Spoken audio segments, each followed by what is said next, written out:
Fala pessoal, aqui é o Matheus e hoje nós vamos para mais um caso clínico, um caso desafio que é o segundo de 2026. Esperamos que vocês gostem.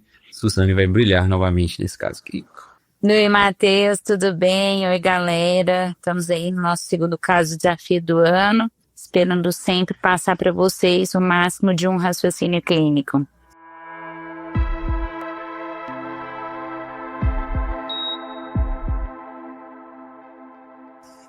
Então vamos lá, pessoal. A nossa paciente de hoje é uma mulher, ela tem 67 anos, ela é natural e procedente de São Paulo, capital. Formada em Química, trabalhou na área financeira e é aposentada atualmente, mora com a filha, tem 5 gatos e é parcialmente dependente por atividades básicas instrumentais, com perda de funcionalidade devido ao processo de doença que ela vem passando, que nós vamos destrinchar daqui a pouco. De antecedentes patológicos, ela tem hipotireoidismo, diabetes do tipo 2, dislipidemia, é ex-tabagista e também tem um histórico de exposição passiva pelos pais, negatilismo, ela tem algumas alergias a alguns antibióticos, mas não sabe relatar exatamente os nomes deles, segundo ela, e até algumas alergias alimentares. De cirurgia prévia é apendicectomia na infância e tireoidectomia aos 18 anos. De medicações de uso contínuo, a paciente relata fazer uso de gliclazida, levotiroxina, ferro, metoclopramida, ômega 3 e usa também um colágeno não hidrolisado. O paciente relata antecedente familiar de avós que tiveram câncer, mas não sabe especificar qual era o tipo de câncer, e o pai dela teve um infarto agudo miocárdico já quando idoso. A história clínica da paciente é a seguinte. A paciente refere que no mês 7, em julho de 2024, ela iniciou com dificuldade para deglutir alimentos sólidos, que progrediu para líquidos, descrito como uma sensação de que a comida está entalada, parada no peito. E aí, em dezembro de 2024, ela relata que teve um episódio que essa dificuldade de engolir, que a gente caracteriza como disfagia, piorou de forma mais rápida, e ela chegou a ter dificuldade para engolir líquidos, para deglutir líquidos. Nesse contexto, foi para uma internação, e ela precisou usar uma sonda por 30 dias, uma sonda alimentar. Depois ela recebeu algumas intervenções que ela não consegue descrever quais foram nesse período, e conseguiu retornar ao seu quadro basal de disfagia mais para sólidos e um pouco para líquidos. Nesse contexto todo, dessa evolução de aproximadamente 5 meses, a paciente perdeu peso. Foram 6 quilos, ela pesava inicialmente 62 quilos e foi para 56 quilos. Junto com esse sintoma de disfagia e com essa evolução acelerada até, se a gente for considerar só 5 meses, ela relata uma fraqueza que ela descreve como generalizada, mas ela percebe mais nos membros superiores e membros inferiores. Membros inferiores mais importante. Ela teve uma viagem também para o exterior, nos Estados Unidos, antes de começar os sintomas ali em julho de 24 também, mas nega outras exposições ambientais, nega vacinações recentes, nega o uso de medicamentos ou outras substâncias que não são descritas e nega quadros similares na sua família. Nega febre, nega sintomas visuais, alterações de glicose, cefaleia, síncope do torácica, nega dispneia, nega alterações urinárias, edemas. Seguindo, na sequência, agora já dando um salto no tempo, em setembro de 2025, a paciente apresentou, após realizar uma colonoscopia, uma diarreia que persistiu ali diariamente, líquida, sem fluidos patológicos, como muco e sangue. E aí foi de uma intensidade que, nesse contexto de fragilização da paciente, já tinha perdido um peso um tempo antes, ela não tinha conseguido se recuperar, ela chegou até a precisar de usar fralda. Algumas vezes as evacuações são acompanhadas de cólica e o padrão de maior volume de dejeções intestinais se mantém até o momento dessa avaliação atual. Após o início dessa diarreia, a paciente perdeu mais peso, foram mais 5 quilos perdidos, atualmente ela está pesando próximo de 50 quilos. Nesse contexto, não houve mudança do hábito urinário e também não teve febre, não teve nenhum outro sintoma associado. Em novembro de 2025, então 2 meses depois de instalar essa diarreia, ela teve também um episódio de dor, hiperemia e edema das articulações interfalangianas das mãos, punhos e cotovelos, ombros, joelhos e tornozelos. Pior pela manhã, e durante a avaliação ela tinha dor principalmente nas mãos. Suzane, quer fazer algum comentário por enquanto? A história densa, longa, mas que a gente vai partir para o exame físico agora. Tem alguma coisa que você gostaria de comentar antes da gente partir para o exame físico? Só para eu entender, durante todas essas intercorrências, ela não teve febre hora nenhuma, né, Matheus? Isso, a história que nós temos é sem descrição de febre, com um nega mesmo. Okay. Não é que ficou faltando a informação, não foi negado. Tá ok. Beleza. Então vamos seguir. O exame físico da paciente atualmente pesa 50 quilos e 700 gramas, altura de 1,74.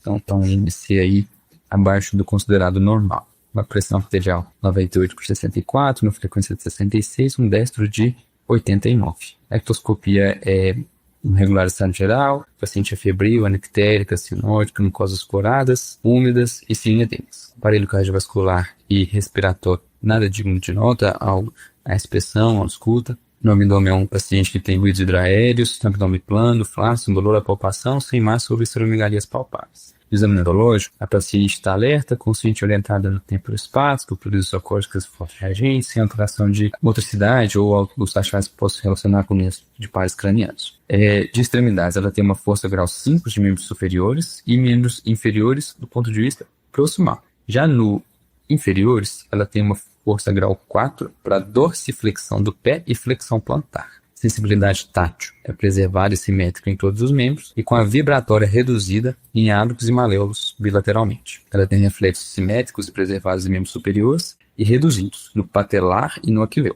A prova índex-nariz é normal, dial de aldococinética, Romberg positivo e tem uma marcha atípica.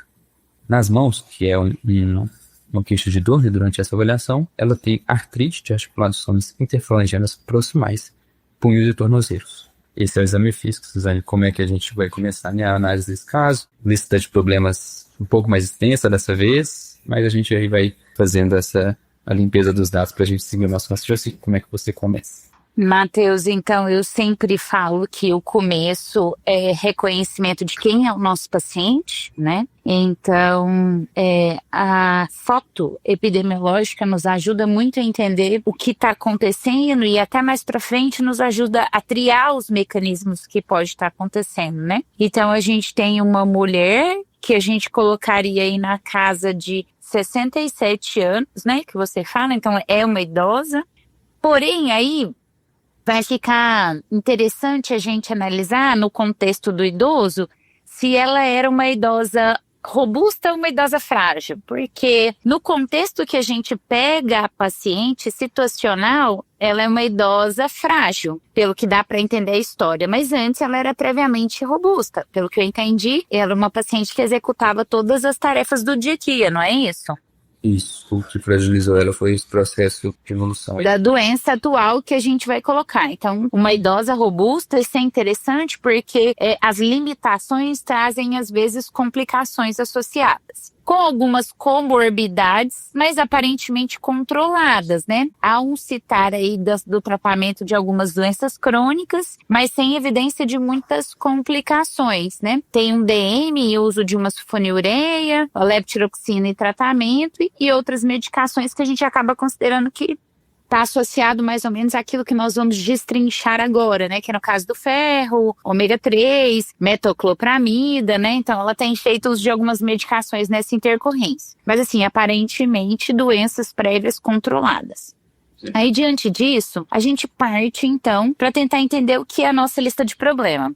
E a gente tem muitas informações na história da moléstia atual dessa paciente, porque é uma história que se perpassa de julho de 2024 a novembro de 2025 e aparentemente com acometimento de alguns sistemas. Então é uma história extensa, acaba que talvez a gente vai trabalhar com uma lista de problema com mais dados, mas isso requer um pouco de habilidade para poder ter a capacidade às vezes de triar aquilo que chama mais atenção. Né? Então vamos lá na história, porque eu vou precisar da colinha do caso, porque é muita informação.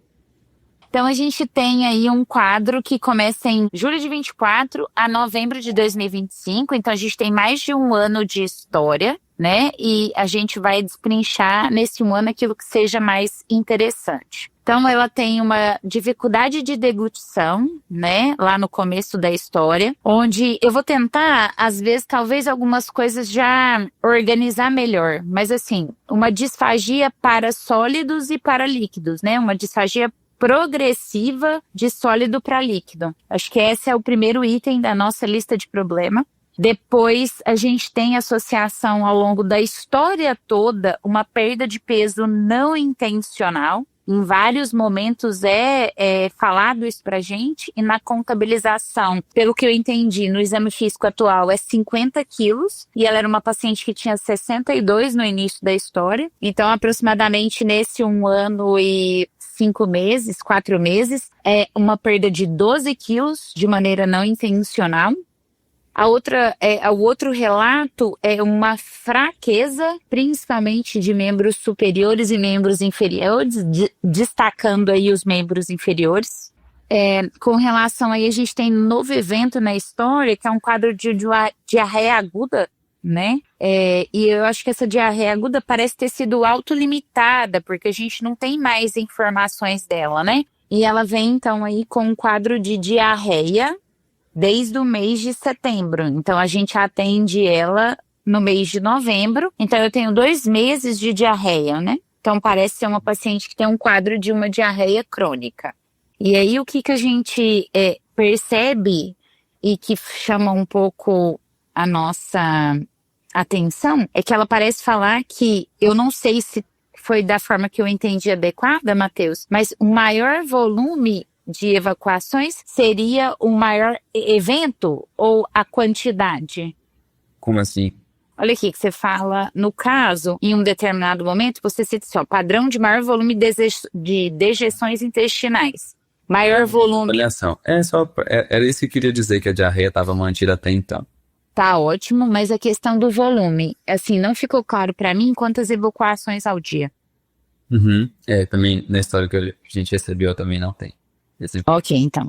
Tudo bem, então. Então, a gente tem uma diarreia crônica já sem produtos patológicos, acho que entraria na lista de problema. E, por último, a gente tem um quadro de que chama atenção de uma artrite de grandes e pequenas articulações, que pela história não dá muito para determinar o padrão, mas eu imagino que foi uma artrite aditiva.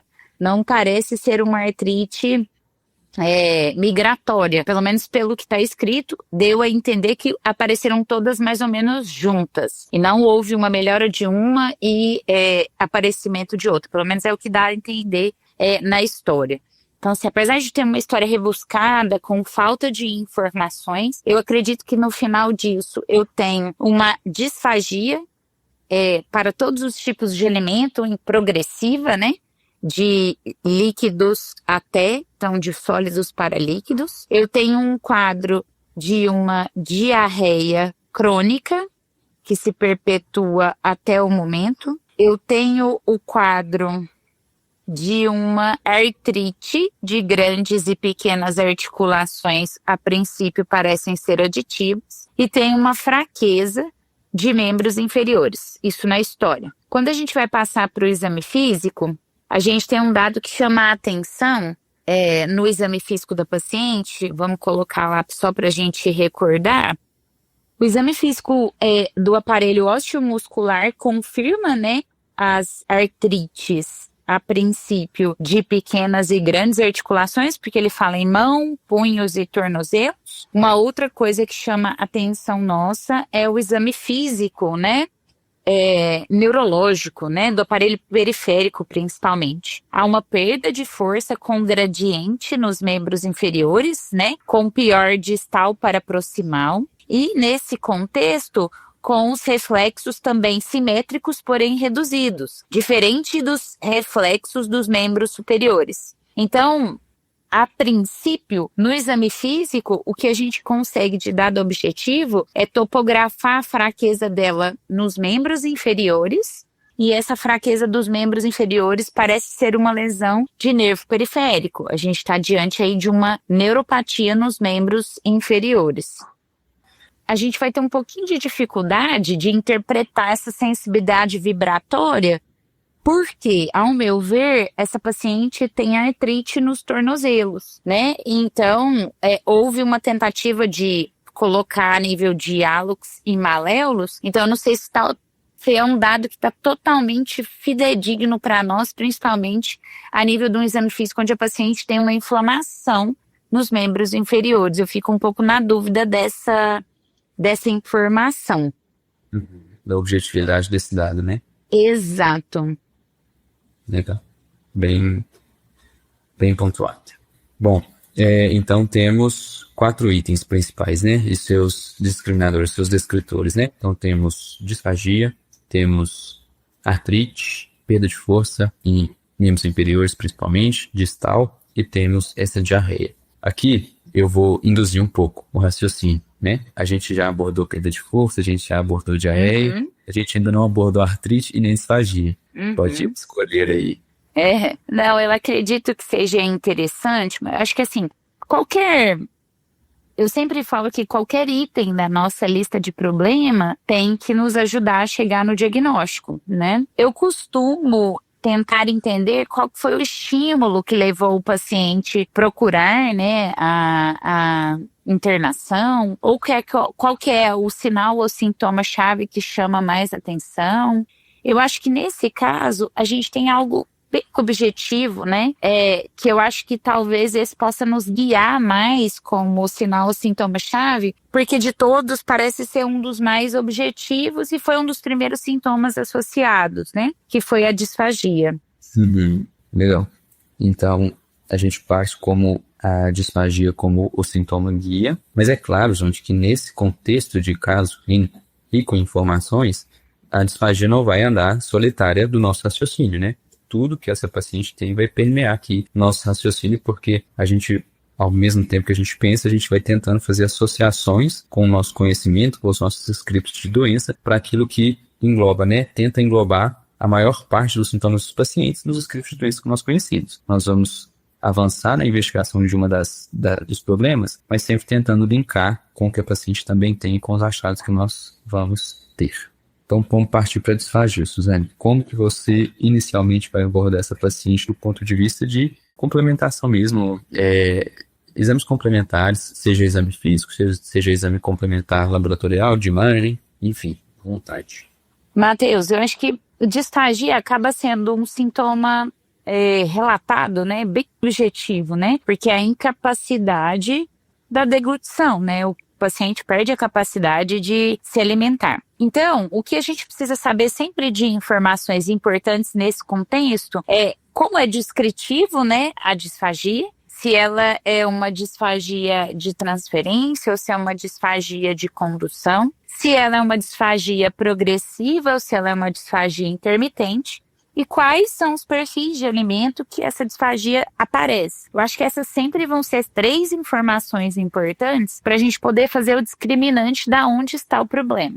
E eu acredito que a nossa paciente é muito clara em relatar para a gente o seguinte, que é uma disfagia que progride, né, em termos aí de 5 meses de evolução, que inicia-se para alimentos sólidos, depois para líquidos, e uma sensação de entalo, né, de comida parada no peito. Então, a princípio, acredito que essa seja um tipo de disfagia de condução. É clássico, né, o relato que ela fala pra gente. E normalmente, quando a gente tem um caráter progressivo, dá a ideia de que a luz deste órgão pode ter sido progressivamente ocluída, onde primeiro a gente tem a disfagia para sólidos e evolutivamente a gente tem para líquidos. Sendo nesse quesito, a gente vai pensar que o esôfago, que é onde a gente topografa, tem uma luz que está comprometida. Acredito que esse seja o nosso primeiro raciocínio. Então, nesse contexto de descrição, a gente topografiaria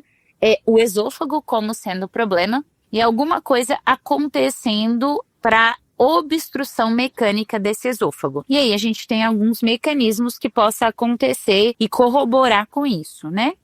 Em termos de mecanismo direto, eu acredito que o mecanismo corpo estranho nunca pode ser deixado de lado, apesar de que a história clínica é muito arrastada, né? Mas a gente já viu intoxicação de alimentos causando esse perfil, mas é uma evolução um pouco mais aguda, então fica menos evidente essa etiologia para nós.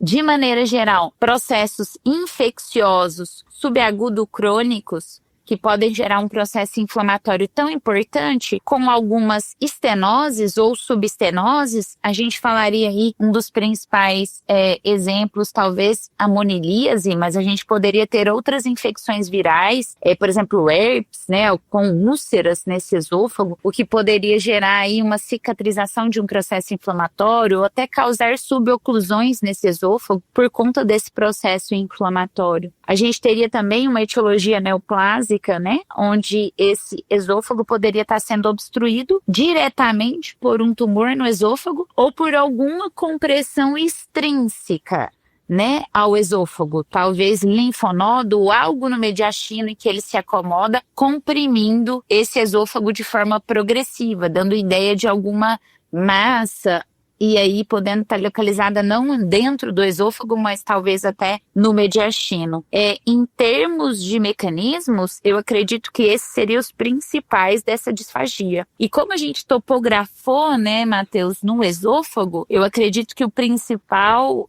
exame diagnóstico para esse perfil de paciente no mundo ideal, seria de cara uma endoscopia, né? Essa eu acho que seria o principal exame para a gente poder avaliar. Eu não falo aqui de outros distúrbios funcionais do esôfago no primeiro momento, porque me parece ser uma coisa de etiologia um pouco mais tardia, algo mais progressivo, mas existem algumas doenças que podem ser de etiologia funcional. Mas ela não tem muita epidemiologia para isso, mas eu vou citar aí a acalásia, digamos assim, né, pela doença de Chagas. Mas, normalmente, a gente tem uma epidemiologia clássica. Então, eu nem ia citar isso, mas a paciente é proveniente e natural de São Paulo, onde a gente não tem muita etiologia para essa doença.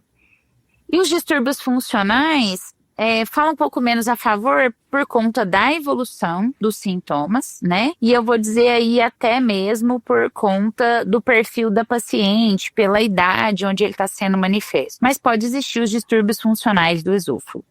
Legal. Só porque a gente está falando de disfagia, né?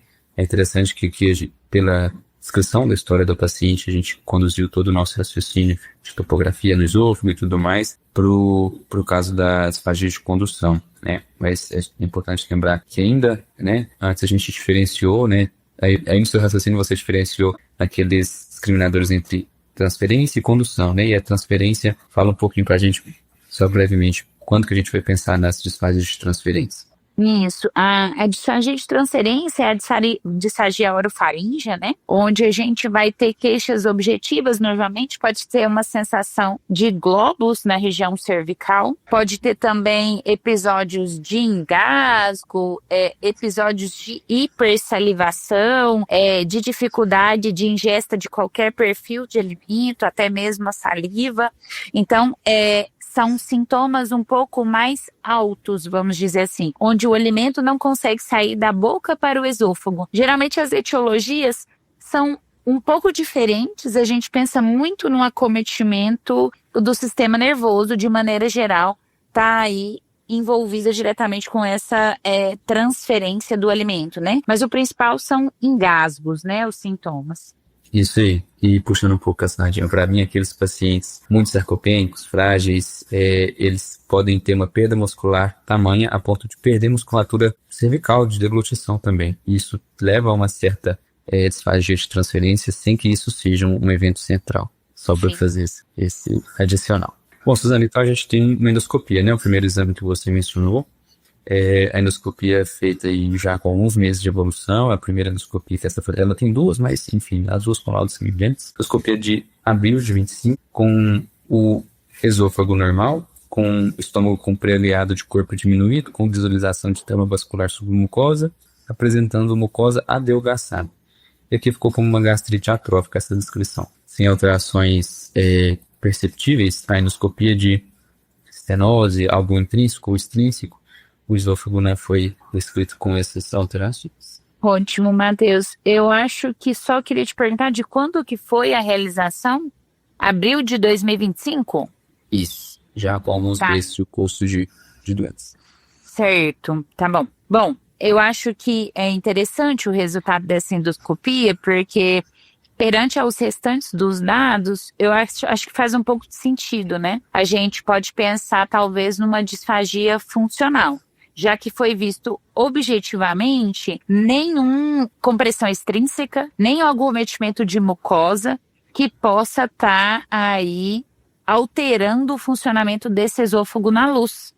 Então a gente pensaria aí que talvez a gente tenha uma alteração da contratilidade esofágica, né? Que essa seja talvez a principal queixa que corrobora, né? A etiologia que corrobora essa disfagia, já que eu não tenho lesão estrutural.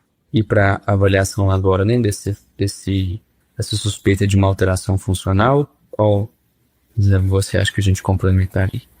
Olha, Matheus, a gente tem alguns estudos do ponto de vista de esôfago, né? Onde a gente poderia fazer uma manometria, né? Avaliar como que são as pressões esofágicas para entender se existe alguma diferença de pressão.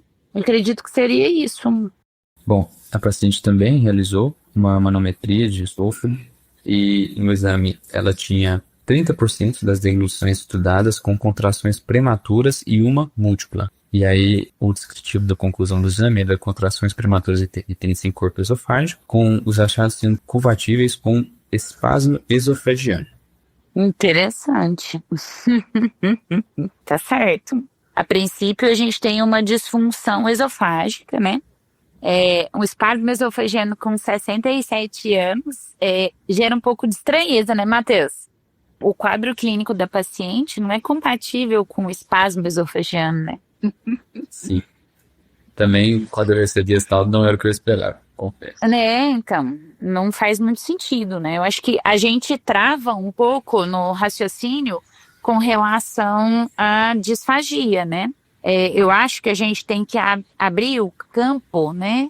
Até com relação aos outros achados que ela tem, talvez. O principal achado que a gente esperaria no subfuncional seria o não relaxamento do esfíncter esofágico. Exato, né? Uma calásia, né? Talvez. Isso. Mas aqui a gente consegue documentar uma alteração funcional também. A gente não sabe se a doença é do músculo, se a doença é do nervo, né? Que está estimulando essas contrações. Sim, mas exato. que a clínica não é objetivo. Exato. Leva a pensar, né, em espasmo, né? Isso. De fato. É um pouco mais difícil. Certo, então, como a gente costuma trabalhar no raciocínio, né? A gente avança até onde a gente entende ser mais produtivo por um problema e você deu a entender que acho que tentaria somar alguma informação a partir de outros problemas, né? Que essa paciente apresentou. O que chama a atenção, Matheus, só no discriminante lista de problemas, é que a gente levanta a hipótese de uma disfagia. A segunda que a gente chama a atenção era uma diarreia crônica, sem um padrão muito bem definido.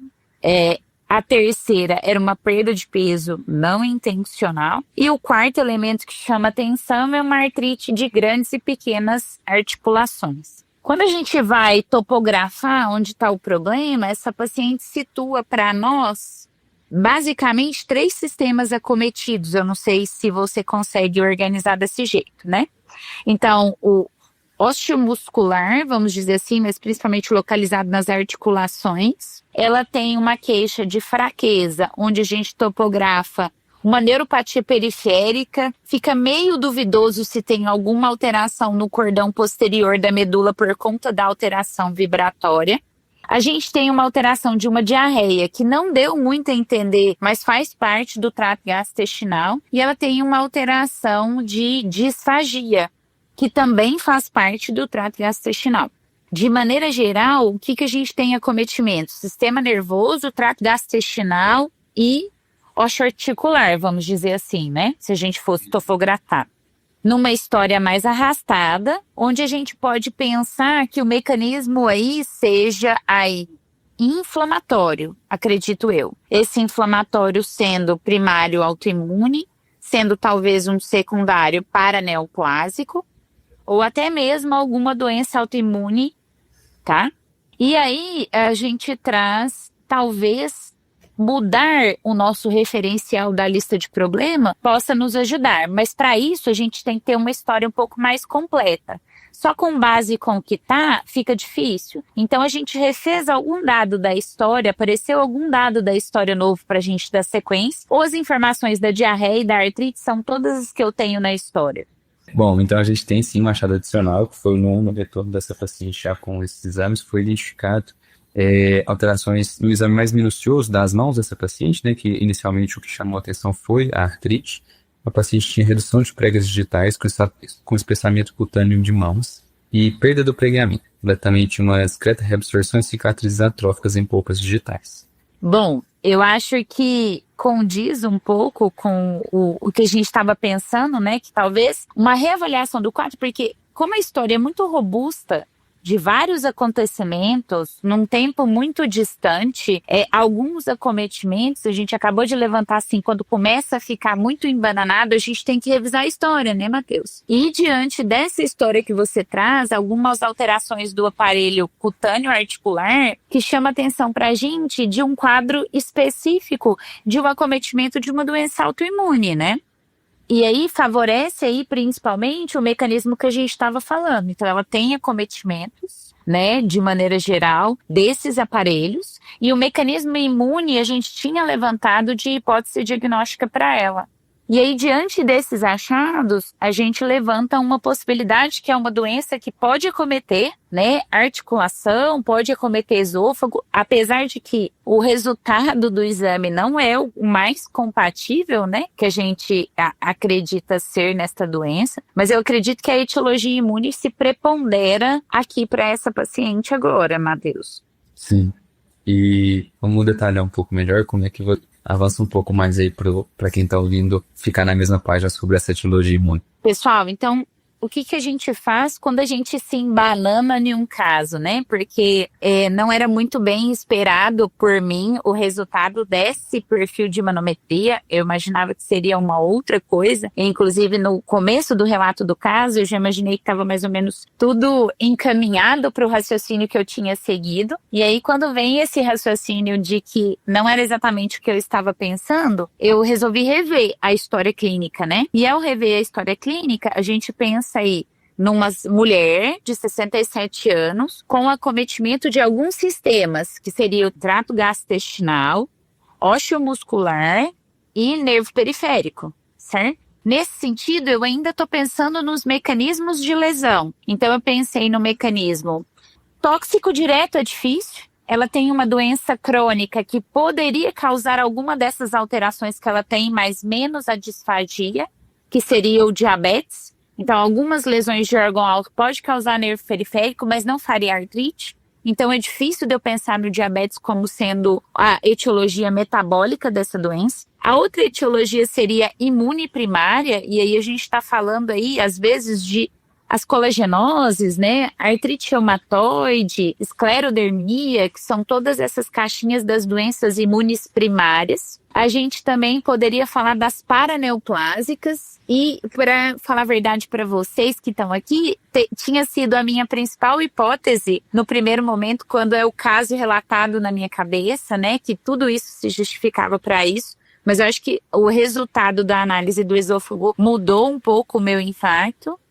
E, de maneira geral, eu acho que é isso, né? São as principais causas. Infecciosa, eu acho que a gente tem um tempo de doença muito extensa e vários acometimentos diferentes para poder avaliar. E tem uma doença que, pela idade, a gente não poderia esquecer, mas que normalmente não causa muito artrite. Mas tem os outros acometimentos, que seria doença de depósito, a amiloidose. Então, juntando todos os acometimentos, eu conseguiria pensar no mecanismo inflamatório. E aí, a gente revendo a história, o Matheus traz para nós algumas informações importantes do exame físico que sugerem em específico uma doença do colágeno, que é a esclerose sistêmica, né? Aonde a gente tem o acometimento desse acometimento da pele e das falanges distais, pelo que eu entendi, que ele traz para nós, e que provavelmente justificaria grande parte dos outros achados que ela tem. Legal, Suzane. Você, aqui eu acho que a gente explora muita coisa, né? Mas você ainda quer manter algum diagnóstico diferencial em aberto antes de a gente avançar com os exames que vão confirmar ou afastar a sua primeira hipótese? Então a gente tem... Eu sempre sistêmica, né? Isso, eu sempre coloco que a esclerose, ela pode ser uma manifestação de outra doença também. Então, por exemplo, pode ser que seja um overlap, a gente esteja diante de um outro perfil de doença que talvez seja uma doença mista. Não ficou muito claro para nós, no exame físico da paciente, se o comprometimento era real só nervo periférico, né? Então, eu acredito que algumas, ou às vezes mais de uma doença mista ou um overlap de doenças, ou às vezes a gente pode se surpreender aí com a condição paraneoplásica, e eu nunca deixaria de talvez ter uma doença de depósito na jogada amiloidose. Eu acho que seriam as principais hipóteses diagnósticas que eu teria, sendo a doença autoimune primária a principal hipótese. Legal. Então, levantados os diagnósticos diferenciais, eu vou trazer o que foi realizado de propedêutica para esse paciente, pensando nessas hipóteses mesmo, que eu já vou falar o que foi de cada um para ficar mais claro para o ouvinte, né? Então, inicialmente, pensando em doença de depósito, aquela que foi principalmente levantada foi a amiloidose, né? A gente tem uma eletroforese de proteínas normal, tem uma imunofixação normal, porque a gente está falando de amiloidose relacionada a cadeias lips leves, né? Que é esse tipo comum. Desse ponto de vista, foi afastado. A equipe que estava conduzindo o caso também teve dúvida exatamente naquilo que nós travamos, né? O achado da manometria. Então foram avaliados de formas adicionais essa questão da motricidade do esôfago. Então o paciente chegou a realizar, inclusive, uma eletroneuromiografia de face e bulbar, que veio normal. Excelente. Muito bom, Matheus. Gostei desse exame. Ela fez também uma eletroneuromiografia de extremidades. Porque quando você relata, você acaba pensando nas estruturas que você tem nos dois, né? Então, assim, o esôfago, o nervo periférico, o músculo. Então, a gente tem que avaliar de maneira geral se todo o aparelho neuromuscular, de maneira geral, está funcionando, né? Se o músculo está funcionando, se o nervo que inerva o esôfago está funcionando, porque a clínica era discrepante da apresentação do resultado do exame, né? Sim. A eletromiografia das extremidades veio mostrando uma polineuropatia sensitiva motora axonal crônica de grau acentuado, com predomínio de escápulos inferiores, mas sem atividade espontânea, e aí ficou como compatível com os exames que a gente identificou, né? Assim, eu acho a polineuro não mudou o entendimento que o exame físico já dava para nós. Já estava dando. Isso. Fez uma ressonância de encéfalo, pensando nessa disfunção central também, mas sem alterações que justificassem os achados. Agora, partindo para aquilo, né, que aqui a gente falou das questões de depósito, né, da doença de depósito, e falou também de avaliações complementares relacionadas a essa questão, sistema nervoso e relação com o esôfago. Para a avaliação da nossa principal hipótese, que seria esta sistêmica, a paciente realizou o FAM, né, fez com um resultado positivo, com um nuclear pontilhado fino 1 para 640. E aí a gente tem o detalhamento dos anticorpos, né? Um anticentromero não reagente, RNP não reagente, mas um SL70 positivo. Antimitocôndria deu negativo, LKM não reagente também. O paciente não tinha também achados de hepatite, por exemplo, que pudesse fazer a gente pensar nessa etiologia, mas não pode se associar, né? As doenças, né? Mas não chegou a ter manifestação de hepatite, foi dosado e veio não reagente. Fator reumatoide também não reagente. Sorologias para hepatovírus B, C, HBV e sífilis também não reagentes foram realizadas. E aqui, né, diante de tudo isso que a gente falou, que mais conversa com a nossa principal hipótese é esse FAM positivo com anti-SL70 também, né, gente, né, Suzana?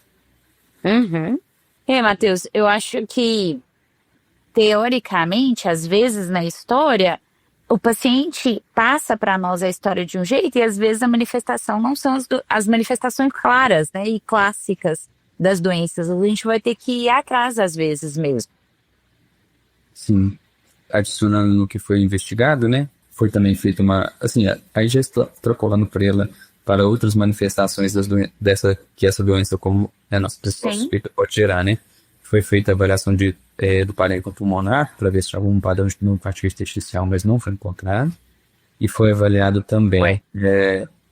um ecocardiograma? O eco também não tinha sinais de hipertensão pulmonar, né? Foi avaliado também avaliação de alguma miopatia.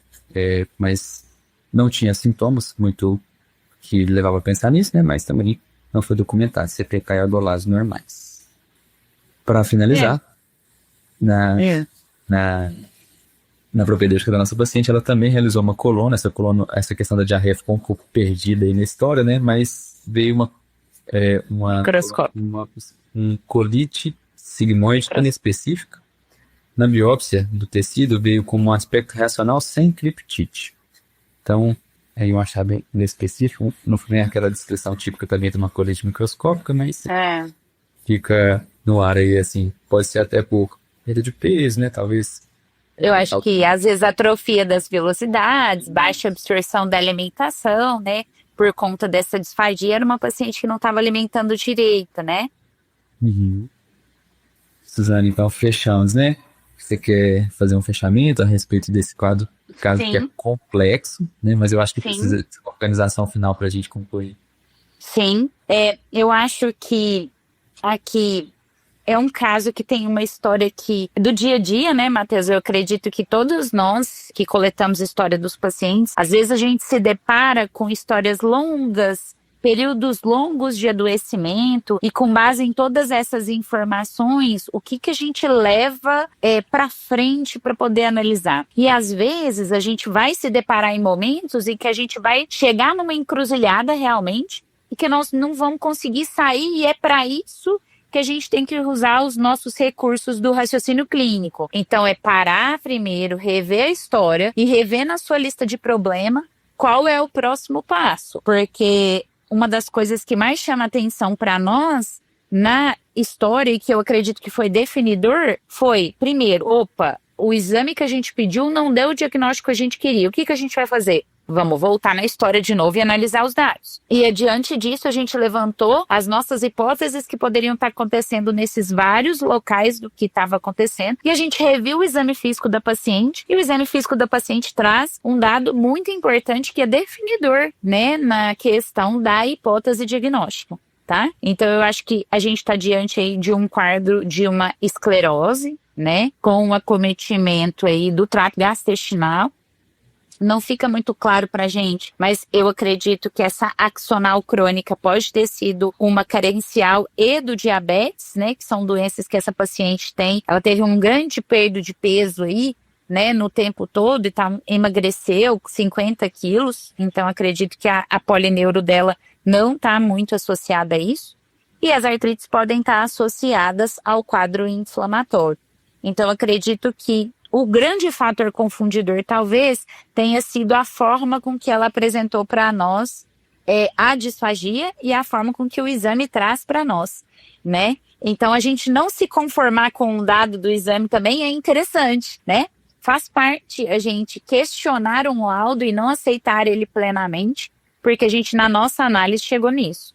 Então acho que se a gente chegar sempre a levantar pelo menos 3 hipóteses diagnósticas, 3 mecanismos do que está acontecendo, por mais difícil que o caso seja e demorado, em algum momento a gente vai conseguir levar a hipótese diagnóstica.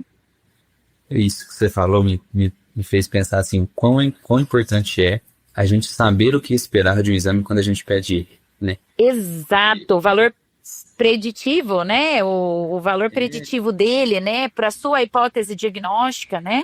E assim, se eu tenho um raciocínio, eu peço um exame para reforçar a minha hipótese, eu espero que aquilo venha, né? Mas se não vem, eu devo pensar que ou eu tenho que rever a minha história, ou eu tenho que até conversar com quem fez o laudo, se eu penso que o laudo não está adequado.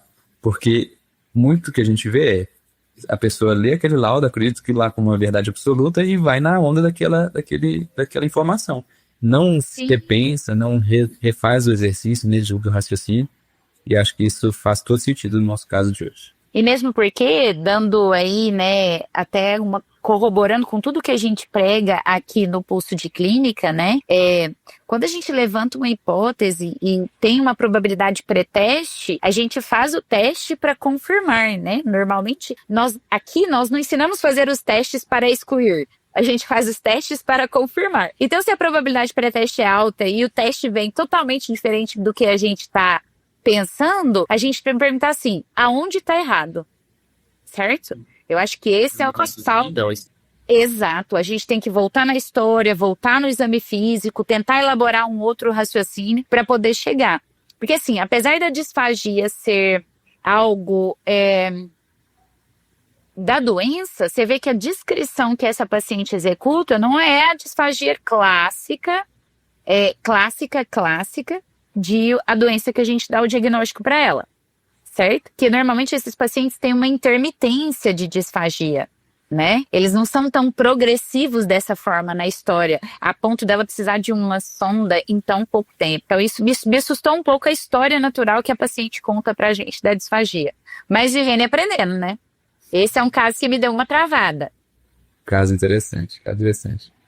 Pessoal, então, esperamos que vocês gostem. É sempre bom trazer esses casos para vocês que são casos desafiadores, os colocam para pensar e que produzem essas reflexões que a gente trouxe para vocês aqui no final, que é enriquecedor para nós, imagino que para vocês também, para sempre conseguir voltar nos métodos e confiar no nosso processo aí, que a gente consegue chegar a diagnósticos meio que difíceis, com dados objetivos, sem extrapolar aí o que a gente sai dando tiro para o lado, pedindo listas enormes de exames. Esperamos que vocês gostem e até mais. Tchauzinho, gente.